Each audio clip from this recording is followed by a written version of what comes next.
고린도전서 2장 1절로 5절까지의 말씀 같이 읽겠습니다. 형제들아, 내가 너희에게 나아가 하나님의 증거를 전할 때에 말과 지혜의 아름다운 것으로 아니하였나니 내가 너희 중에서 예수 그리스도와 그가 십자가에 못 박히신 것 외에는 아무것도 알지 아니하기로 작정하였음이라. 내가 너희 가운데 거할 때에 약하고 두려워하고 심히 떨었노라. 내 말과 내 전도함이 설득력 있는 지혜의 말로 하지 아니하고 다만 성령의 나타나심과 능력으로 하여 너희 믿음이 사람의 지혜에 있지 아니하고 다만 하나님의 능력에 있게 하려 하였노라. 아멘. 우린 지난 수요일에 말도 안 되는 속보를 받았습니다. 전화기에 띵 하고 속보가 뜨는데 이게 우리나라 뉴스 맞아? 라고 생각하는 뉴스가 떴습니다. 바로 총기 사고가 난 것이죠. 세종시에서 총기 사고로 사람이 죽었다. 이 총기 사고라는 게 원래 미국에서 일어나야 되는 거 아닙니까? 그러니까 서부 카우보이도 아니고 한국에서 웬 총기 사고, 그리고 우린 지나갔어요. 누구도 심각하게 생각하지 않았습니다. 아, 그냥 또 사고가 일어났구나. 지나가 버렸어요. 그것을 놓고 기도하지도 않았고 그것을 영적으로 민감하게 느끼지 못했습니다. 그런데 오늘 아침에 또 속보가 떴어요. 근데 보니까 엊그제 뉴스가 왜 또 떴어? 그리고는 읽어보지도 않았어요. 근데 보니까 그 사건이 아니에요. 총기 사고가 또 난 거예요. 여러분, 이렇게 어떤 말도 되지 않는, 상상할 수 없는 일이 반복해서 일어나는 것은 하나의 사인입니다. 이것은 우리가 그저 흘려보낼 만한 일이 아닙니다. 왜 이런 일이 벌어지는가? 우리가 어떻게 대응해야 되는가? 이제부터 이 일은 굉장히 중요한 문제입니다. 여러분, 이 두 가지 총기 사고는 굉장히 닮아 있습니다. 둘 다 엽총 사건이고, 그리고 둘 다 아는 사람에 의한 오랜 원망이 터져나온 사건이고, 상대방을 죽이고 자기도 죽었어요. 이것이 무엇을 말해줍니까? 이 세대가 지금 끝간데 모르는 분노와 원망과 낙담으로 가득 차 있다는 것이에요.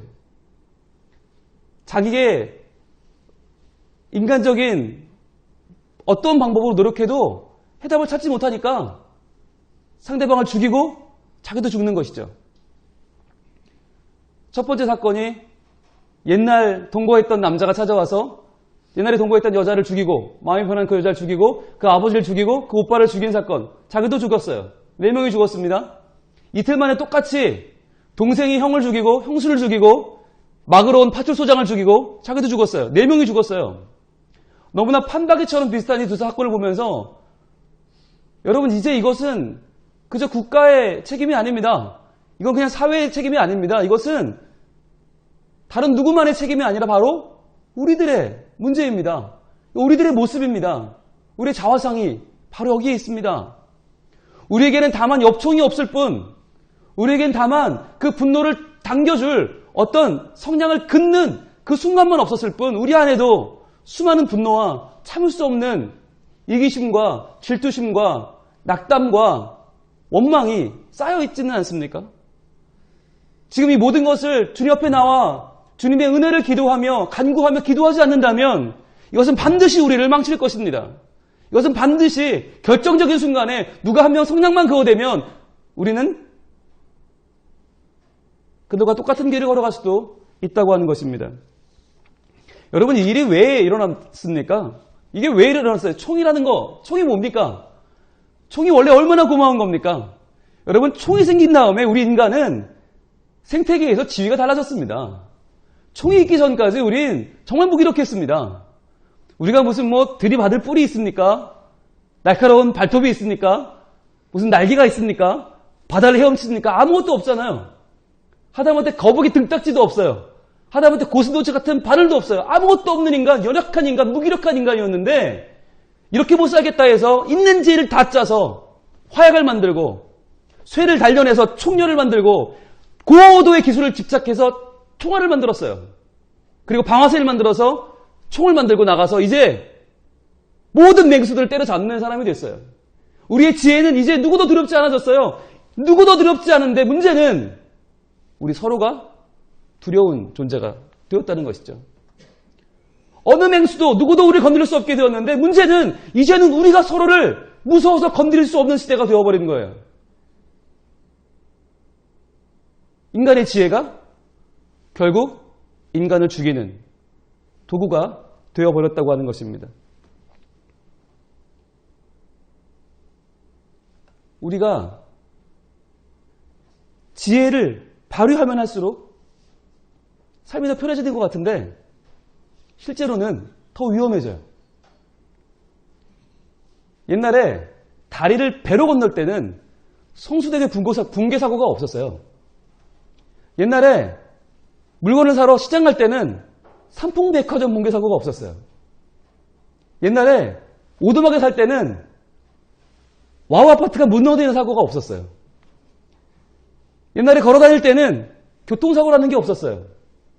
그런데 점점 인간은 지혜를 짜내서 더 편해지려고 더 삶을 낫게 한다고 말하고 있는데 결국 그 모든 지혜가 우리를 더 위험에 빠뜨리고 우리를 문제를 만들게 해요. 물론 이런 생각이 너무 편협된 생각이라면 바로 우리의 현실 한번 돌아보기를 원합니다. 여러분 얼마나 열심히 사십니까? 얼마나 열심히 사세요? 그런데 그렇게 열심히 살면 결과가 내가 생각한 대로 나와집니까? 내가 열심히 하면 사람들이 다 나를 알아줍니까? 아니요.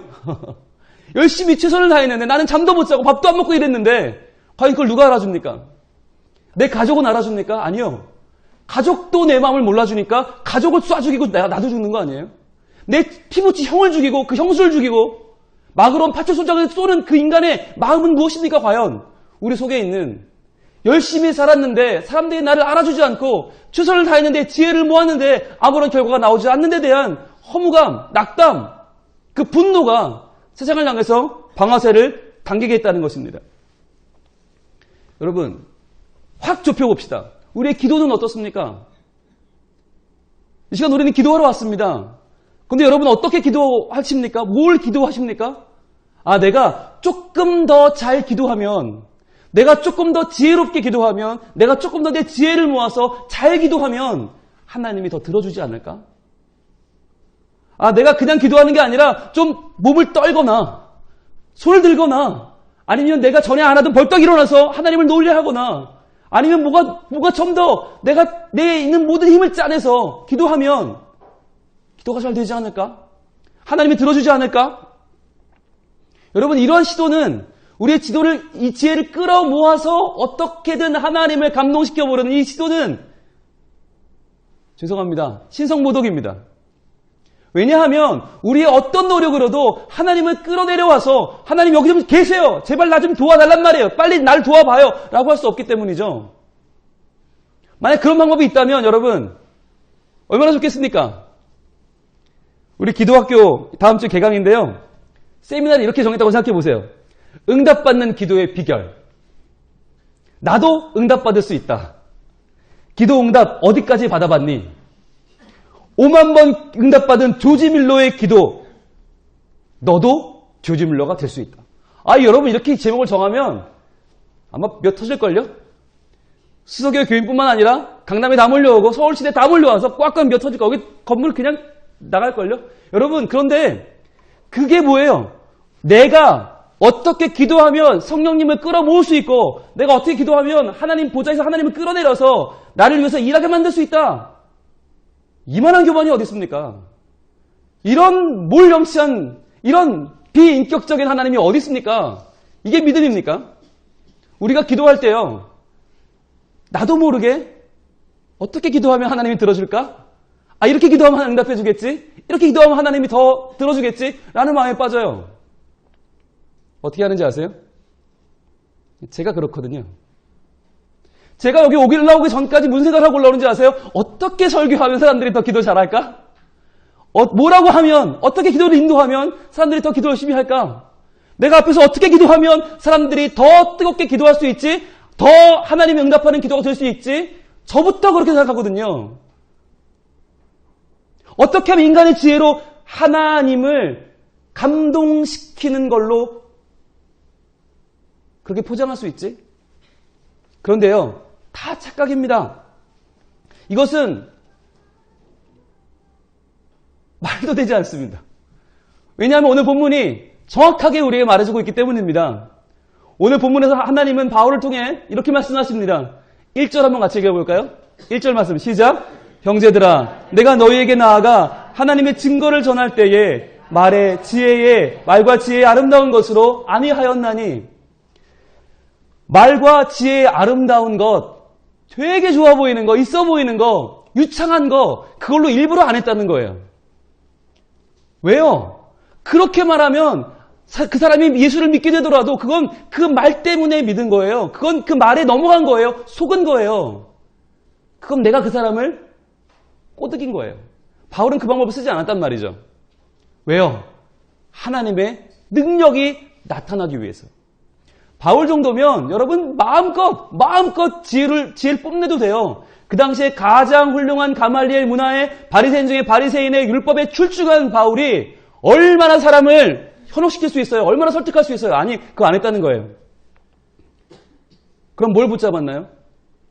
능력에서 보이는, 포장하는 아름다운 말, 지혜로운 것 같은 말 다 버리고 뭘 했어요? 2절입니다. 시작. 내가 너희 중에서 예수 그리스도와 그가 십자가에 못 박이신 것 외에는 아무것도 알지 아니하기로 작정하였습니다. 인간의 지혜 말고, 인간의 잔머리 말고, 인간의 구상하는 그 모든 거 말고 뭘 선택했어요? 예수 그리스도. 왜? 그분이 십자가에 못 박힌 게 뭔데요? 그게 인간은 할 수 없는 거니까. 인간은 상상도 할 수 없는 거니까. 어디 하나님이 인간이 돼서 십자가에 죽어요? 사람은 아무리 지혜를 짜내도 생각할 수 없는 그거. 우리는 죽었다 깨어나도 못하는 그거. 오직 하나님만 할 수 있는 바로 그 하나님의 전적인 사건, 전적인 은혜를 지금 선포한 것입니다. 왜요? 그게 능력이니까. 3절에서 바울은 이렇게 고백합니다. 같이 읽을까요? 내가 너희 가운데 거할 때에 약하고 두려워하고 심히 떨었노라. 왜 약했어요? 왜 두려워하고 왜 떨었어요? 고린도가 어떤 곳이냐면, 여러분 고린도가요, 이 당시 세계적인 해상무역의 허브입니다. 그러니까 오늘로 말하면 우리나라 인천공항 같은 데예요. 누구나 다 와서 기름 넣고 가고, 누구나 와서 물건 사가고, 누구나 와서 장이 열려요. 그러니까 지금 고린도라고 하는 도시를 고고학자들이 검증해서 다시 한번 복원해보면 그 중앙에는 어마어마한 대로가 있고요. 우리나라 10차선 도로보다 더 넓은 대로가 열려 있고요. 그 중앙에는 어마어마한 신전이 있고요. 고린도는 상상을 초월하는 도시입니다. 그런데 그 어마어마한 도시, 인간의 지혜가 다 모여있고 인간의 돈이 모이고 인간의 세력이 모이는 그 도시 한복판에 서 있다 보니까 바울이 자기가 너무 작아 보이더라는 것이에요. 내가 너무 작아 보이고 저 지혜에 비하면 내가 가진 복음은 아무것도 아닌 것 같고 하나님 능력? 그걸 어떻게 보여주지? 저 많은 돈의 위력 앞에서, 저 많은 힘 앞에서 나는 어떻게 하나님을 증거하지? 너무나 약해졌다는 거예요. 저들처럼 나도 인간의 방법으로, 인간의 지혜로 할 뻔했다. 내가 그것 때문에 두려워 떨었다는 거예요. 나도 저들과 똑같아질 뻔했다. 나도 그렇게 인간의 지혜를 모을 뻔했다. 그러나 그렇게 하지 않았어요. 4절입니다. 시작. 내 말과 내 전도함이 설득력 있는 지혜의 말로 하지 아니하고 다만 성령의 나타남심과 능력으로 하여. 그렇죠. 여러분 우리가 전도할 때도 마찬가지고 기도할 때도 마찬가지인데요. 기도할 때도 야 어떻게 이런 기도를 생각해냈지? 야 정말 기가 막힌 문구다. 야 정말 오늘 기도 제목 정말 환상적이야. 아니 그럼 뭐 할 건데요? 그게 내 입에서 맴도는 나의 하소연, 그냥 나의 넋두리로 끝나버리면 아무 소용 없는 거 아닙니까? 여러분 이 밤에 나와서 내가 나를 만족시키고 내가 나의 기분을 풀고 들어간다면 시간 낭비하시는 겁니다. 무엇을 구해야 됩니까? 내가 설득력 있는 지혜의 말로 하나님을 설득하려 할 것이 아니라 다만 성령의 나타나심과 능력을 구해야 되는 것입니다. 하나님 성령님의 나타나심이 지금 이 시간 나를 움직여 주시옵소서. 성령의 능력으로 나를 변화시켜 주시옵소서. 하나님 온전히 내가 주님의 것 되기를 원합니다. 오늘 마지막 결론입니다. 5절을 같이 읽겠습니다. 시작. 너희 믿음이 사람의 지혜에 있지 아니하고 다만 하나님의 능력에 있게 하려 하였노라. 아멘. 다시 한번 읽습니다. 바로 나의 지금 이 시간의 기도가 어디에 걸려 있는지, 나의 기도를 좌우하는 것이 무엇인지를 고백합시다. 시작. 너희 믿음이 사람의 지혜에 있지 아니하고 다만 하나님의 능력에 있게 하려 하였노라. 지혜가 아닙니다. 능력입니다. 지혜가 아닙니다. 능력입니다. 지혜가 아닙니다. 능력입니다. 그렇습니다. 지혜가 아닙니다. 내가 지혜를 짜내서 내 방법으로, 내 노하우로 이렇게 기도해봐. 저렇게 기도하면 잘 될 거야. 아니요. 택도 없는 말씀이요. 오직 우리는 가난한 심령으로 하나님 앞에 나아가 무릎을 꿇습니다. 하나님, 저는 죄인입니다. 저는 대책이 없습니다. 저는 아무것도 할 줄 모릅니다. 그러나 우리 주님 의지하여 담대히 구하오니 주여 내 기도를 들어주시옵소서. 우리가 이 밤에 누구의 마음을 움직일 생각을 하면 안 될 것 같아요. 내가 하나님 마음을 움직여요? 내가 성령님 마음을 움직여요? 아니요. 내가 움직여야죠. 내 마음이 움직여야죠. 어떤 말씀을 주셔도 까딱하지 않는 나의 완악한 마음이 아무리 앞에서 찬양을 인도해도 저건 뭐야? 내가 왜 모르는 찬양을 해? 기분 나쁘네? 라고 생각되는 나의 교만한 마음이 오늘 저 사람은 왜 나왔어? 저 사람들은 왜 오늘 안 나왔어? 여기도 안 나오고 무슨 중요한 직책을 맡는다고 그래? 아니, 저 사람은 주제에 뭘 여기 나와서 기도한다고 앉아있어? 수많은 우리의 생각들, 수많은 우리의 하나님의 은혜를 가로막고 있는 우리가 막혀진 딱딱한 그 심령을 온전히 내려놓지 않으면 내가 뭔가를 만들어 가려는 노력으로는, 나의 시도로는, 나의 화려한 언변으로는 오늘 이 밤에 아무것도 할 수 없습니다. 지혜가 아닙니다. 능력입니다. 지혜가 아닙니다. 능력입니다. 이 시간 우리 같이 기도할 때 정말 오늘 가지고 나온 모든 지혜를 다 내려놓읍시다. 하나님, 제가 오늘 이렇게 기도하면 들어주실 거죠? 하나님, 이렇게 기도하면 좀 더 들어주실 것 같은데요? 하나님, 제가 기도 이렇게 인도하면 조금 더 사람들이 좋아하고 더 같이 기도할 것 같은데요? 이거 다 내려놓읍시다. 그리고 오직 이 시간 하나님의 능력을 구합시다. 하나님의 능력이 필요합니다. 저런 인간은 지혜를 발휘하면 발휘할수록 사람을 죽이고 나도 죽고 다 같이 죽을 죄인에 불과합니다. 하나님의 은혜를 간구하오니 우리는 주님으로 인하여 목마르고 주님으로 인하여 채워지지 않으면 우리는 갈하여 죽을 수밖에 없는 미쳐다는 인생이오니 이 밤에 주님, 하나님의 능력으로 우리에게 임하여 주시옵소서. 하나님, 내 영혼을 주께 맡겨드립니다. 이 시간을 같이 기도하겠습니다. 기도할 때 우리 주여 3번 외칠 텐데요. 그 주여 3번 외칠 때 그것조차도 우리의 지혜로 하지 않기를 원합니다.